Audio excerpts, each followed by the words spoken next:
Hi folks, this is Chris Kiefer from the COVID Airway Safety course, and in this video I'm going to talk to you about how to organize your team for protected intubation.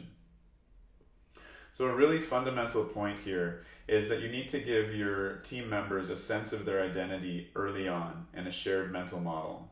So the way that we do this is that we use the concept of a hot and a cold team. As the team leader, I say to my team, I'm going to be physically assembling a hot team on my left and a cold team on my right.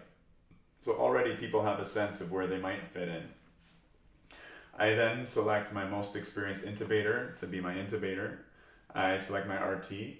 Okay, I select my medicator, which could be an RN or an MD. And finally, my hot runner. I move on to address those other team members and choose a charting nurse, a cold runner, and a safety officer. So quickly now, within 30 or 40 seconds, everybody has a sense of which team they belong on and an idea of their specific roles. So at this point, I'm going to get a little more specific with each team member and define their roles more clearly. So I would address first the intubator, and I would ask them to give me their plan A, B, and C. And this is very bare bones. So something like I'm going to start with an attempt with glide scope. If that fails, I'll move to direct laryngoscopy with a bougie. And if that fails, I'll put an LMA in. It's very important that every team member knows which piece of equipment they're bringing in so that we move into that room in an organized fashion and don't forget anything. So I would specify to the intubator that they need to bring in the glide scope, for instance. I would next address the RT, who are very aware of what they need to get ready. But I would just ask them what they're bringing into the room with them to remind them that it all needs to come in at once.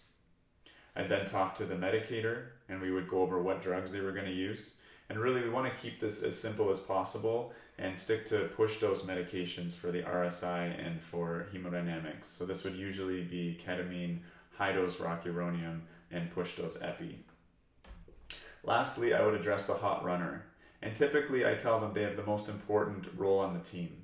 We're now in the era of safety first, save second. So looking after our team comes first and is really the most vital thing. And as the hot runner, their role will be standing in the ante room, and they are going to be supervising everybody's doffing on the way out. And what I mean by supervising is not just watching and catching errors, but actually leading each member of the hot team through their doffing and hand hygiene processes. When you're coming out of a room like that, stressed, dehydrated, with fogged goggles on, it's easy to be in a bluster and make mistakes. So we offload the cognitive burden of that onto the hot runner, who again runs this through in a Simon Says form. Okay, I then move on to address my cold team. And the charter and the cold runner usually have a pretty clear sense of what that means, but I specifically address the safety officer. And I tell them that they are going to be the donning police. So their role is to, as quickly as possible, physically obstruct the door to the anteroom, the door to the patient care area.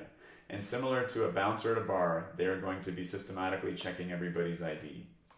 In this scenario, what we mean by that is they're going to run a head-to-toe check of everybody's PPE. So starting with the bouffant, ensuring that it is over top of the face shield, that the face shield is on and slanted downwards over the face, not lifted up, that the goggles are on. They're going to check the N95 mask and ask the participant if they have done a seal check. They're going to make sure that the gown is done up tightly and that the neck is not overly exposed. And finally, they're going to help every team member tuck their gown sleeve under the glove. It's very hard to do that donning by yourself with one hand. So basically everyone, the safety officer is going to be optimizing that sleeve coverage. So now by this point, usually in about 2 or 3 minutes, everybody has a sense of team belonging, whether they're hot or cold.